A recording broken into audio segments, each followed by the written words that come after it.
इस वीडियो में हम सेल के आंतरिक प्रतिरोध इंटरनल रेजिस्टेंस ऑफ सेल के बारे में पढ़ेंगे, इसके बारे में स्टडी करेंगे। उसके बाद देखेंगे कि टर्मिनल विभवांतर, विद्युत वाहक बल तथा आंतरिक प्रतिरोध में क्या संबंध होता है, इनमें रिलेशन क्या होता है, इनको देखेंगे, इनको समझेंगे। पिछले वीडियो के बारे में जो हमने पढ़ा, जो पिछले वीडियो में पढ़ा, उसके बारे में थोड़ा जान लेते हैं। हमने विद्युत सेल के बारे में पढ़ा, विद्युत वाहक बल के बारे में देखा और टर्मिनल विभवांतर क्या होता है उसके बारे में भी हमने पिछले वीडियो में पढ़ा। तो विद्युत सेल के बारे में हमने जो देखा कि जो विद्युत सेल है उसमें ये विभिन्न धातु की दो छड़ एक विद्युत अपघट्य में डूबी रहती है। ये जो घोल है, जो ये घोल है, इसको हम विद्युत अपघट्य कहते हैं। इस घोल में एक ऐसा विशेष गुण होता है कि ये जो छड़ जो इनको डुबाया जाता है तो इनमें से एक धनात्मक हो जाती है और एक ऋणात्मक हो जाती है। तो एक को हम कहते हैं इनमें से ये वाला जो धनात्मक छड़ हो जाती है इसको धनात्मक इलेक्ट्रोड और ऋणात्मक जो छड़ हो जाती है इसको ऋणात्मक इलेक्ट्रोड। इसका मतलब ये तो जो छड़ होती है दोनों ये इलेक्ट्रोड कहलाती है, इनमें से ये धनात्मक इलेक्ट्रोड और ये ऋणात्मक इलेक्ट्रोड। इसको फिर इसका धन टर्मिनल और इसको हम ऋण टर्मिनल कहते हैं। इस तरीके से हमने पढ़ा। और अगर हम इसके सिरों के बीच कोई तार जोड़ देते हैं तो इसमें एक विद्युत धारा प्रवाहित होने लग जाती है जो कि धन इलेक्ट्रोड से ऋण इलेक्ट्रोड की ओर या धन टर्मिनल से ऋण टर्मिनल की ओर प्रवाहित होती है सेल के बाह्य परिपथ में। अंदर में ऋण इलेक्ट्रोड से धन इलेक्ट्रोड की ओर या ऋण टर्मिनल से धन टर्मिनल की ओर। ऐसा हमने स्टडी की पिछले वीडियो में। अब हम यहां देखेंगे कि आखिर ये जो सेल का आंतरिक प्रतिरोध है वो क्या होता है। समझ लेते हैं कि जो घोल है जिसको हमने विद्युत अपघट्य कहा है, ये जो घोल है ये वाला जिसमें जो इलेक्ट्रोड हैं डूबे हुए हैं, तो जब विद्युत धारा प्रवाहित होती है यहां पर, क्योंकि सेल में जो आंतरिक तरीके से विद्युत धारा प्रवाहित होती है, जो आंतरिक परिपथ कौन सा, इसका जो घोल है यहां भी विद्युत धारा प्रवाहित होती है। और कैसे होती है, ऋण टर्मिनल से या ऋण इलेक्ट्रोड से धन इलेक्ट्रोड की ओर या ऋण टर्मिनल से धन टर्मिनल की ओर। तो अब ये जो घोल है उस विद्युत धारा के मार्ग में एक अवरोध उत्पन्न करता है और उसी अवरोध को हम सेल का आंतरिक प्रतिरोध कहते हैं। लिख लेते हैं। तो ये हमने आंतरिक प्रतिरोध की एक डेफिनेशन लिख ली। धारा प्रवाह में सेल के घोल द्वारा जो अवरोध उत्पन्न होता है उसी अवरोध को सेल का आंतरिक प्रतिरोध कहते हैं। इसे स्मॉल आर से प्रदर्शित करते हैं, स्मॉल आर से प्रदर्शित करते हैं इसको, कैपिटल आर से नहीं। तो यह है सेल का आंतरिक प्रतिरोध। अब हम ये देखना चाहेंगे कि जो सेल का आंतरिक प्रतिरोध है वो किन किन फैक्टर्स पर डिपेंड करता है। सेल का आंतरिक प्रतिरोध किन चीजों पर निर्भर करता है वो देखेंगे यहां पर। समझ लेते हैं।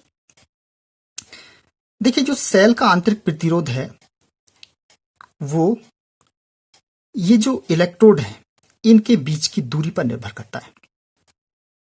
पहली बात क्या है कि जो सेल का आंतरिक प्रतिरोध है, जो इलेक्ट्रोड है, ये जो इलेक्ट्रोड है, एक ये इलेक्ट्रोड और एक ये इलेक्ट्रोड, इन इलेक्ट्रोडों के जो बीच की दूरी है, ये जो बीच की दूरी है ये वाली जो बीच की दूरी है ये इस पर डिपेंड करता है। तो क्यों डिपेंड करता है? क्योंकि अगर मान लिया हम इनके बीच की दूरी बढ़ा देते हैं तो विद्युत धारा को प्रवाह करने में कितना ज्यादा डिस्टेंस, ज्यादा दूरी तय करनी पड़ेगी, तो उसके मार्ग में इतना ही ज्यादा अवरोध होगा। तो ज्यादा दूरी हो जाएगी इनके बीच की, तो विद्युत धारा के मार्ग में इतना ही ज्यादा अवरोध होगा, तो सेल का आंतरिक प्रतिरोध बढ़ जाएगा। इसका मतलब सेल का आंतरिक प्रतिरोध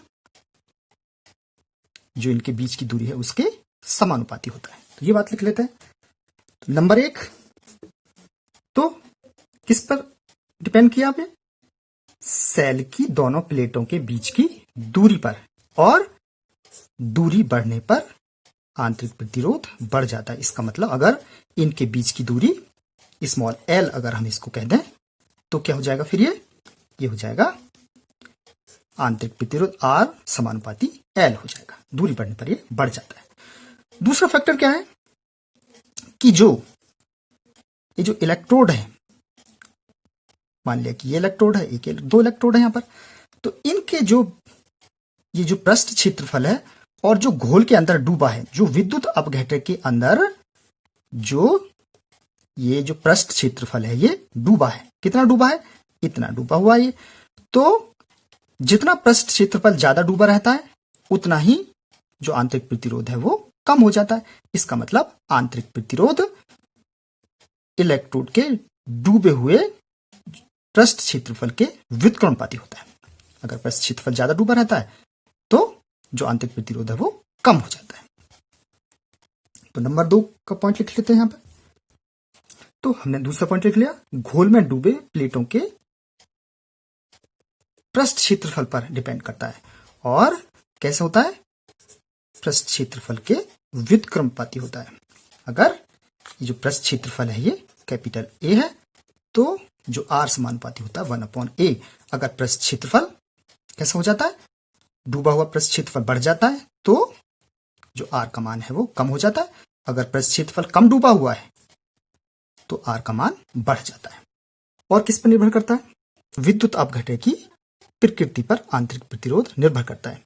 जैसे हमने देखिए पिछले वीडियोस में पढ़ा है, जो प्रतिरोध होता है वो क्या होता है, रो L/A, ये पढ़ चुके हैं हम। यहां पर अगर हम आंतरिक प्रतिरोध के लिए लें तो क्या हो जाएगा, रो L/A, लेकिन रो क्या होती है, 1/σ। ये क्या है, चालकता है। तो R बराबर क्या हो जाएगा यहां से 1/σ और L/A। इसका मतलब चालकता अगर विद्युत अपघटक की बढ़ी हुई है, बढ़ जाती है, या कोई ऐसा विद्युत अपघटक है जिसकी चालकता ज्यादा है तो उसका आंतरिक प्रतिरोध कम होगा। कोई विद्युत अपघटक ऐसा है जिसकी चालकता कम है तो उसका आंतरिक प्रतिरोध कैसे हो जाएगा, बढ़ जाएगा। तो इसलिए जो आंतरिक प्रतिरोध है वो विद्युत अपघटक की प्रकृति पर निर्भर करता है। तो तीसरा पॉइंट लिख लेते हैं यहां पे, विद्युत अपघटक की प्रकृति पर, विद्युत अपघटक की प्रकृति पर निर्भर करता है। और क्या है, चौथा पॉइंट क्या है, जो आंतरिक प्रतिरोध है ये ताप पर भी निर्भर करता है, ताप पर निर्भर करता है। अगर देखिए मान लिया सपोज किया ताप बढ़ जाता है तो जो विद्युत अपघटक में जो आवेश वाहक क्या होते हैं, वो आयन होते हैं। जो आवेश वाहक होते हैं वो आयन होते हैं, आयन धन और ऋण आयन। तो जैसे ही ताप बढ़ता है तो उनका जो मूवमेंट है, जो उनकी गति है वो बढ़ जाती है।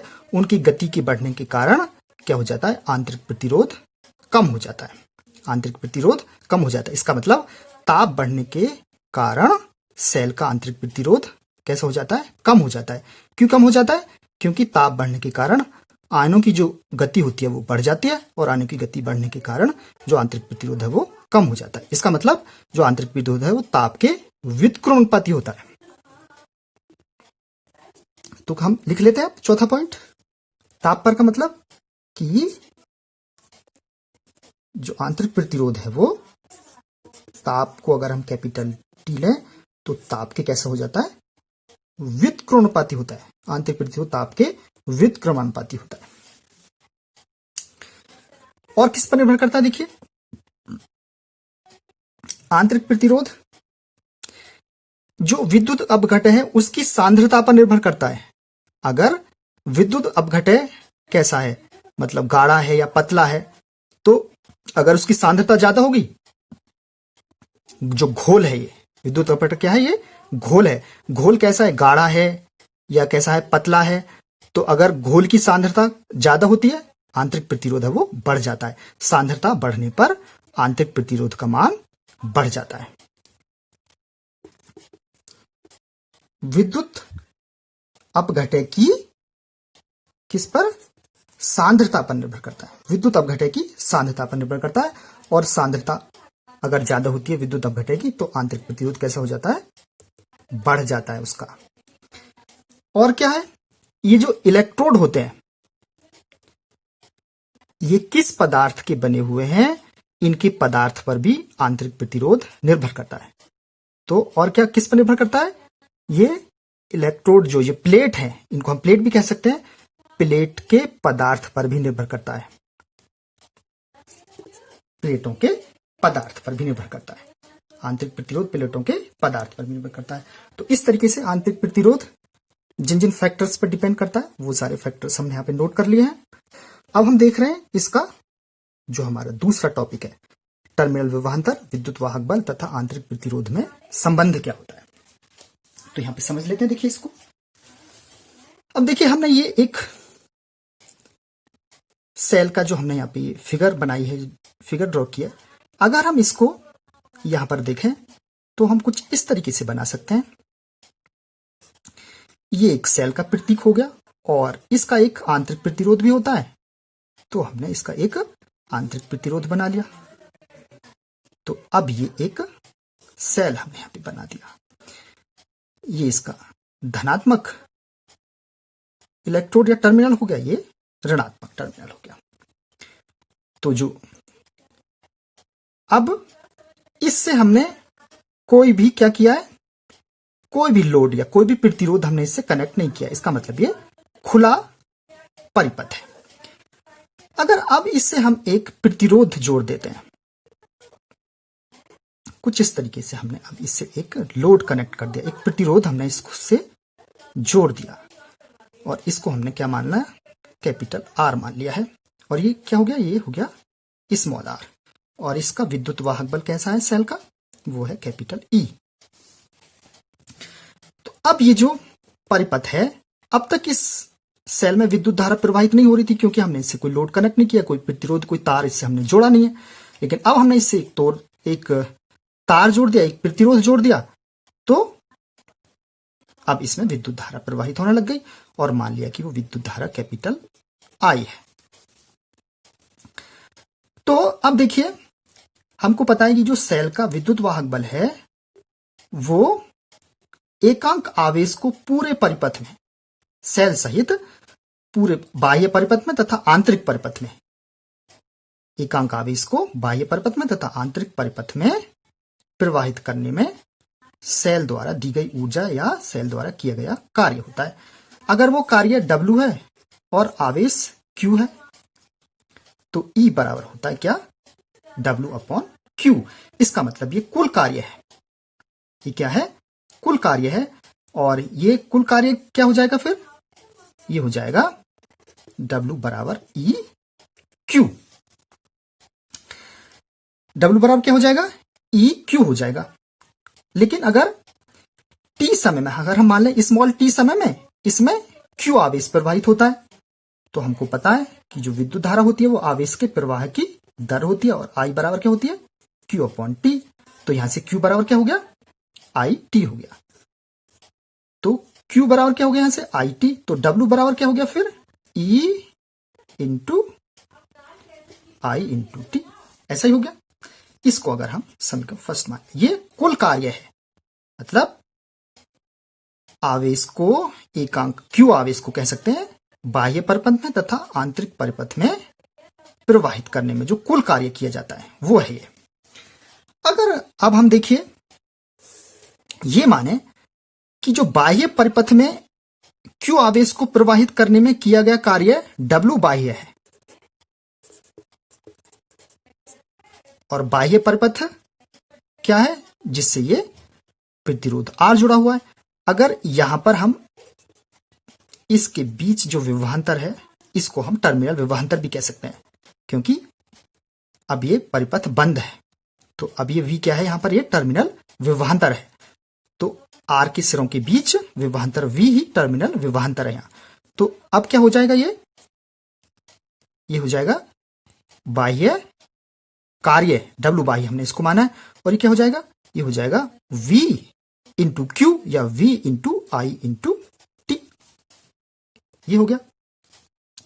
अब इसमें जो Q आवेश आंतरिक परिपथ में भी प्रवाहित हो रहा है और जो सेल का आंतरिक प्रतिरोध क्या है, R है। अगर इसके जो ये आंतरिक प्रतिरोध है, इसमें विभव पतन अगर हम मान लें कि वो V डैश है, इसमें विभव पतन क्या है, अगर हम ये मान लें कि इसमें विभव पतन V डैश है, V डैश हमने मान लिया, तो और यहां पर जो कार्य किया गया आवेश Q को प्रवाहित करने में वो है W आंतरिक, W आंतरिक, तो वो क्या हो जाएगा V डैश इंटू आई इंटू टी, ये हो जाएगा। तो अब देखिए कुल कार्य इतना है और W बाह्य इतना है, W आंतरिक इतना है, तो W बराबर क्या हो गया यहां से, W बाह्य प्लस W आंतरिक, तो W बाह्य कितना है ई आई टी और W बाह्य कितना है वी आई टी और W आंतरिक कितना है V डैश आई टी। लेकिन आंतरिक प्रतिरोध क्या है R है और परिपथ में प्रवाहित होने वाली धारा I है, तो यहां से V डैश बराबर क्या हो गया I into small r, V dash बराबर क्या हो गया I इंटू स्मॉल r, तो यहां पे V डैश का अगर हम वैल्यू रख देंगे ई आई टी क्या हो जाएगा, यहां से देखिए ई आई टी बराबर हो जाएगा वी आई टी प्लस यहां पर V डैश की वैल्यू रखिए आई आर, तो ये हो जाएगा आई स्क्वायर आर टी। अब यहां से देखिए आई टी कॉमन है यहां पर, तो दोनों पक्षों से आई टी कैंसिल हो जाएगा, तो E बराबर क्या हो जाएगा, यहां से आई टी यहां है और यहां से आई टी कॉमन है, तो E बराबर क्या हो गया, यहां से क्या हो जाएगा V प्लस यहां बचा I और यहां पर स्मॉल r, ये वैल्यू बची E बराबर V प्लस आई आर, और इसी को हम कहते हैं क्या, इसी को कहते हैं विद्युत वाहक बल, टर्मिनल विभवांतर तथा आंतरिक प्रतिरोध में संबंध। अब देखिए यहां पर एक चीज हम समझ लेते हैं कि अगर सेल से विद्युत धारा प्रवाहित नहीं हो रही है, का मतलब कि ये जो परिपथ है ये खुला हुआ है, इसमें कोई विद्युत धारा प्रवाहित नहीं हो रही है, और विद्युत धारा कब प्रवाहित नहीं होगी, जब इससे हम कोई लोड कनेक्ट नहीं करते। तो जैसे कि हमने यहां पर एक फिगर ड्रॉ की थी, कौन सी, कि अगर मान लिया कि ये सेल है और ये इसका आंतरिक प्रतिरोध है, और यहां पर अब देखिए अब हमने इससे क्या किया है, कोई भी लोड कनेक्ट नहीं किया है, तो इसका मतलब ये अब क्या है, ये एक ऐसा परिपथ है जिसमें विद्युत धारा प्रवाहित नहीं हो रही है। तो वहां पर क्या हो जाएगा, फिर वहां पर हो जाएगा I बराबर 0, जहां पर विद्युत धारा प्रवाहित नहीं होती उसको हम खुला परिपथ भी कह सकते हैं, क्योंकि हमने इससे कोई लोड कनेक्ट नहीं किया। जैसे कि यहां पर हमने कोई लोड कनेक्ट नहीं किया, यहां पर हमने कोई लोड कनेक्ट नहीं किया, कोई प्रतिरोध कोई तार नहीं जोड़ा, तो वहां पर विद्युत धारा प्रवाहित नहीं हो रही है, तो इसका मतलब वहां पर क्या हो गया, I बराबर 0 हो गया, उसको हम खुला परिपथ भी कहते हैं। बंद परिपथ क्या हो गया, जहां पर हमने एक लोड कनेक्ट कर दिया है और जहां पर विद्युत धारा प्रवाहित हो रही है, तो वहां पर E बराबर क्या होता है, V प्लस आई इंटू स्मॉल r।